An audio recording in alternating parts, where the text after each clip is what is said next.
Hey, all we have just a little bit of a different show for you today.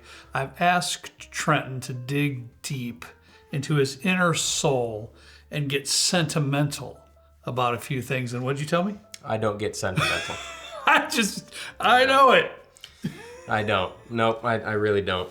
Very few things, but that's, I'm heartless. But that's a topic for another discussion. But he texted me this idea, and I really struggled, and I picked my bottles 5 minutes ago. And that just shocks me. It took me several hours this afternoon to try to get this done. But first we have to thank our friend Ryan. He's the one that gave me the idea. Okay. So you can either thank him or... Thanks, I guess, Ryan. Yeah. He messaged me and he said it'd be really cool if you guys could do your Mount Rushmore of whiskeys. And I thought about that, and you could take that a few different ways. We've already done our top 5 of all time, but for me, Mount Rushmore for our country is symbolic of our freedom. There's a lot of things there. George Washington, Thomas Jefferson, Theodore Roosevelt, and Abraham Lincoln. I really hope you got those right. Somewhere in the Black Hills of South Dakota. You know, your Grandpa Paul, they went there. I knew that. Yeah, I've seen pictures. Yeah, they of it. went there. Really cool. It did. Yeah, I have never. Have you? No, obviously not. And I haven't either, though. One of these days, maybe I will. I haven't been to the Dakotas ever. I haven't either. Yeah, maybe someday. I've been to a ton of states. A ton. At least 40 out of the 50. Seriously? Yeah, when I was younger, I traveled quite a bit. Oh, now, that's this right. has been in my early 20s. That's I did right. quite a bit of that. But the Dakotas, I never have. So for me, when I thought about Mount Rushmore of whiskeys, I wanted to keep it something that's like, it's not the allocated stuff. It's not the most expensive stuff. I mean, I could bring out Eagle Rare 17 that Trenton so graciously got for me this year. Last year, was it? Last year. Yep. You know, but that's just, that's here nor there. So these are our 4 Mount Rushmore whiskeys that have some meaning to us, that speak to us in some form or fashion. This was a tough one for me, but I'll let you go first. You're going to let me go first? I will, yep. I'm going to do that.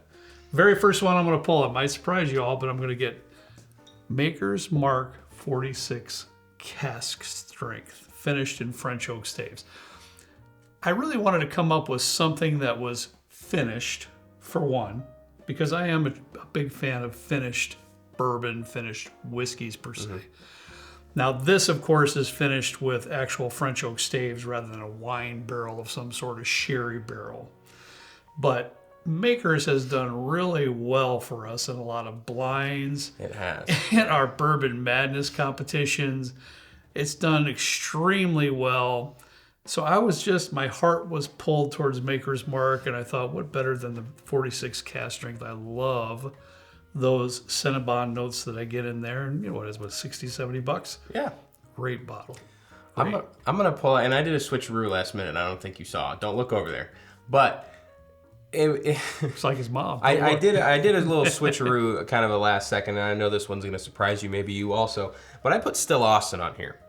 You did, yeah. You did switch that one out on me. I did. Okay. I initially had the Hard Truth 4 grain. It was just absolutely insane. It was their first, I guess, kind of batch of attempts at a bourbon after they had really perfected their rye process and everything. But Still Austin specifically, because we did a video several years ago. It was like, what's the deal with Texas whiskey?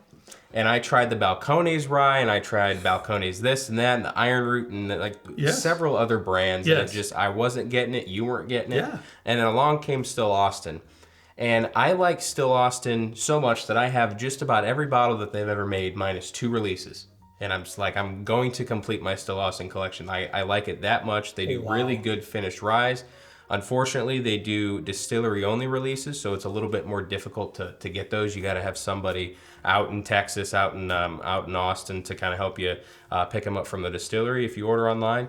But I think it's fantastic. I don't know. I haven't really heard the general consensus. If you like Still Austin, if you don't, let me know in the comments if you've never had it too. I don't know the distribution either of this product. I think they're in Illinois and some larger states, but I think they're fantastic. I really, and what gets me is that they do finished ryes predominantly, and I think apart from their bourbon, their oated bourbon is the only other bourbon I can think of offhand that was not a rye finish, which was also spectacular. So good. I say I don't get sentimental, but I do think Still Austin's great. It's got a spot. I'll tell you what, I just stayed quiet for the longest time I think I ever have in one of our videos because your mom's always on me because I kind of interrupt. But I'm a proud moment right here. Yeah. You dug deep with that one, and that was great. was And tough. the biggest reason it's kind of sentimental for me as well is because if you recall, you Texas folks that follow the channel stood up tall and proud and said, hey, and gave us several options, but by far, most of you suggested you guys have to try Still Austin. And when we went to do a pick at Still Austin, we stopped by a Buc-ee's. The beaver nuggets are very mid. I don't like them really at all. So roast me. It was just too busy for me at Buc-ee's. I'm sorry. It was. For those of y'all who love Buc-ee's, God bless you. But man, that was just. It could be in the middle of the night and the place is packed out. Yeah. So crazy. All right, I'm gonna segue that into my next bottle too because I have somewhat of the same experience with this bottle, Trenton. The Glen Alecky 12-year. Now, you all know that I enjoy all kinds of varieties of whiskeys. You know that. This particular bottle has a lot of meaning because back in the day when I was back here by myself, when you were here and I was trying to do some Scotch videos, I was mispronouncing titles. I had people, you talk about some mean comments you get, people ripping Yeah, it. the pronunciation that you had of some scotches. I was doing my best. That's all I was just doing my best. And it got kind of ugly in the comments.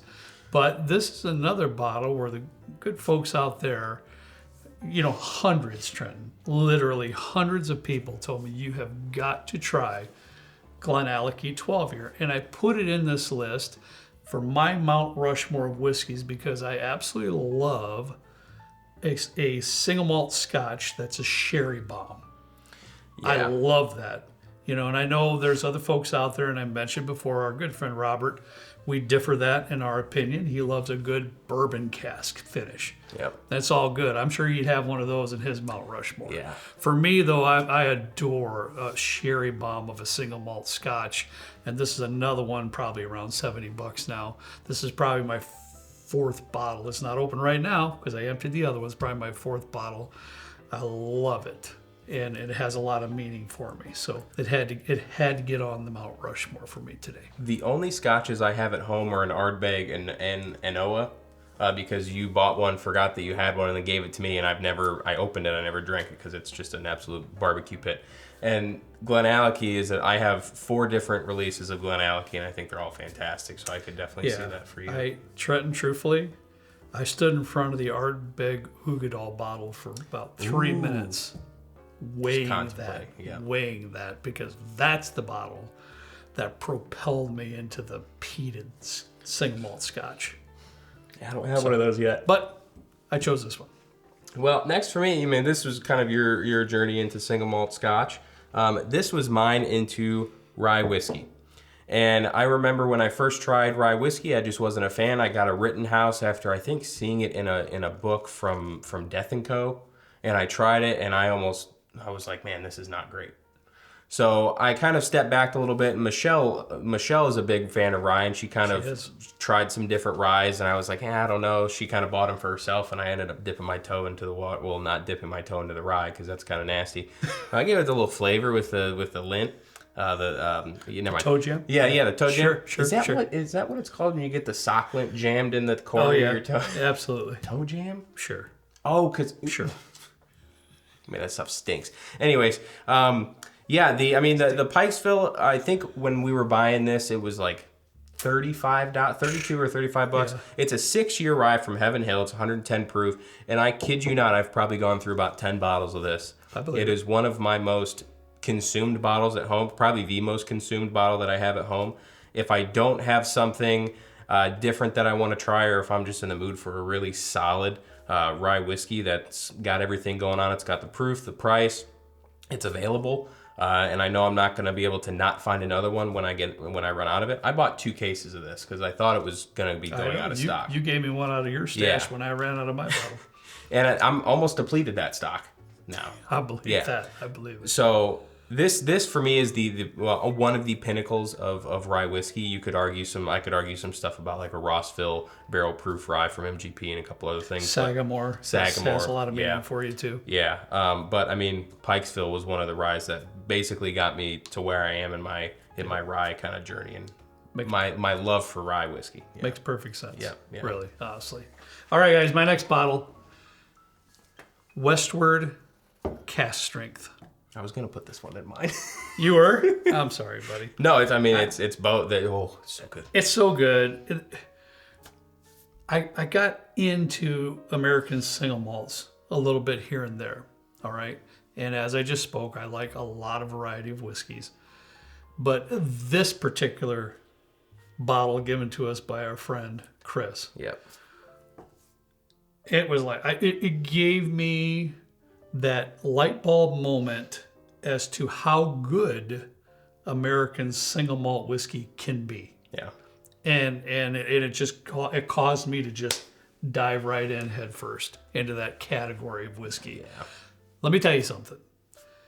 I know a lot of people probably relate American single malt with single malt scotch. Do not do that. No. It's bad. Two different animals. So those of you, and I'm sure quite a few whiskey drinkers have had single malt scotch or blended scotch or whatever, anything that says scotch by it, and they're like, it's not for me. Yeah. Don't relate that to American single malt. It's completely different. The aging process is different. That's for another show.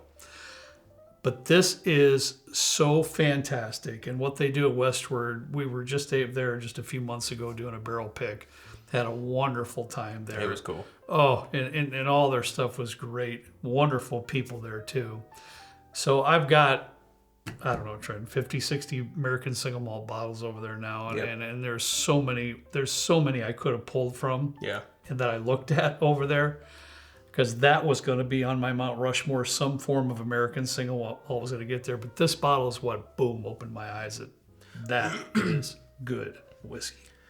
Yeah, I've gone through 3 bottles of this. The Pinot Cask Strength is fantastic. Oh, I mean, there's not wonderful. much. This is the one, and I could argue stuff for like Cedar Ridge, just amazing American single malt. Yep.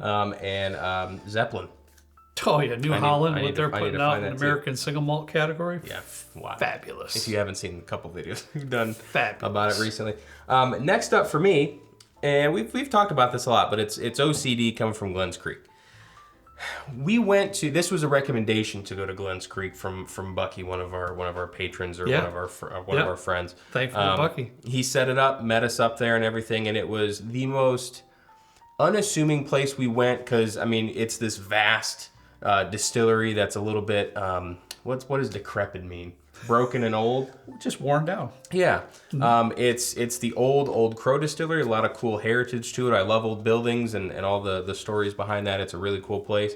But we went, and this was one of the distilleries that we've gone to where I can confidently say that out of all the things we tried, I don't think I didn't like a single thing.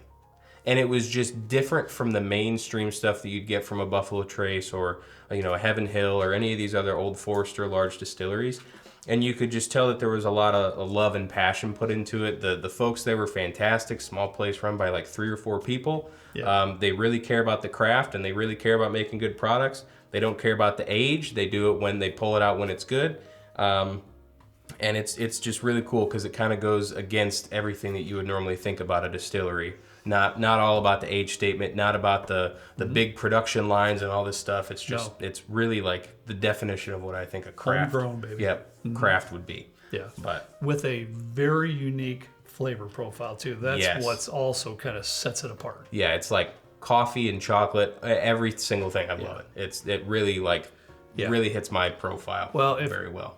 If push comes to shove, that would have been in my list had you not pulled it. Okay. So at least we're one for... So you were going to take all mine, basically. At least, well, I kind of figured you might get that one, so at least we're 1 for 1 then. Yep, okay. We're 1 for 1. Okay. Last but not least, hey y'all, you know it had to get up here, and I put it last for a reason because I have a little speech to go with it, but Wild Turkey Rare Breed. And I would hope that by now, all the good folks that's been watching for a decent while, if there's one bottle of whiskey, just one, that symbolizes who I am, it's Wild Turkey Rare Breed. I would hope that Like an old friend. it's like an old friend. I would hope that 80% of the community, and we call our friends and family out there, if anybody asks them that question, what do you think Kurt's favorite bourbon is? Within seconds, they'd say Wild Turkey Rare Breed. Yep. For many different reasons. Because I, as I've said many times before, I enjoy this over a big block of ice. I enjoy it neat. This is the most bought bottle I have ever had down here in the bar. I can't even count how many I've had. And you can see, Trenton, I'm about It's almost ready for another one. another one. And that's saying something. And we're not trying to toot. We never try to toot our own horns, because that's not who we are. That is not what we do. But when you have the availability to sip on hundreds of different bottles, you know, and you get, and I'm on like bottle 10 of this. You know? Yeah, that's like my Pikesville. Correct. Yeah. I mean, that's, this is like an old friend. Yep. This is how, here it is. Are you ready? Oh, there'll be plenty of memes in that in Discord. Oh, God. That's me right there. Wild Turkey Rare Breed. So that is absolutely 100% no doubter on my Mount Rushmore. Now, I'm really glad that I get to go last here. And this I didn't set this up initially, but I think it's really going to be a good ending. I put Jim Beam 7 up here. And primarily because being such a fan of Jim Beam and having all the stuff like Booker's and stuff come out, and it's just really expensive. I mean, this is the same age statement as Booker's, and it's 5 times less, 4 to 5 times cheaper than Booker's is. It's available, you can get it, it's fantastic. I've always been a big fan of Jim Beam. Don't pull the words that I said from the previous blind when you rigged it for all the Bookers, because I said maybe some not nice things, but I repeatedly go back to Jim Beam and I do like it. And this has a little bit more meaning to me because when we did the video about this and compared it to Wild Turkey 101, Kurt said he liked this better. I did. So that's all I really got to say about it. That's really all I got to say about Jim Beam 7. I go through a lot of Jim Beam 7. I mean, since it's come out, I've probably had 2 or 3 bottles. And it's 80 proof. It's a solid age statement. It's available, solid price. And this is something that I do kind of start with before I get into some higher proof stuff to kind of get the palate wet and that kind of thing. Also, when people ask what's a really solid, maybe beginner bottle or something that's readily available, that's a good price, I always recommend this. Yeah. I mean, I do. Yeah. I don't blame you. It's good. Well, I have to say this in closing. Uh-oh. I was scratching my head just a little bit when you pulled the Jim Beam 7. Yep. And so I was waiting for that. So after all that anticipation, the biggest reason why you pulled it is because you got the old man on it with the Wild And I got Turkey proof. 101. And I got proof. Yeah, you got it on camera, don't you? I sure do. Well, hey, at least you had a reason, anyways. Oh yeah. At least, Oh yeah. there was I usually have a reason for to everything. your maybe. madness. Yeah. Oh yeah. Yeah. All right, guys, I had a lot of fun with this. Trenton, I think he got into it as time went on. I think you kind of felt it. I think everybody out there felt your emotion. Your heart was on a sleeve on this video. Yeah. You just threw it all out there. I did. Yeah. Great Wow. job, What buddy. a vulnerable video for me. Thanks for watching. I'm still a little bit sick, so I was hoping since last video on Monday that I'd be feeling a little better, but I'm not. These kids, they're just not as healthy as the old man. What can I say? I guess so. It's all that rare breed. It's what must be another reason why the rare breed's on Mount Rushmore. All right, everybody, that's all we got for you. Have a great day. As always, we ask you to please drink responsibly. See you next time right down here with Trent and me in the good old basement bourbon bar. See you later.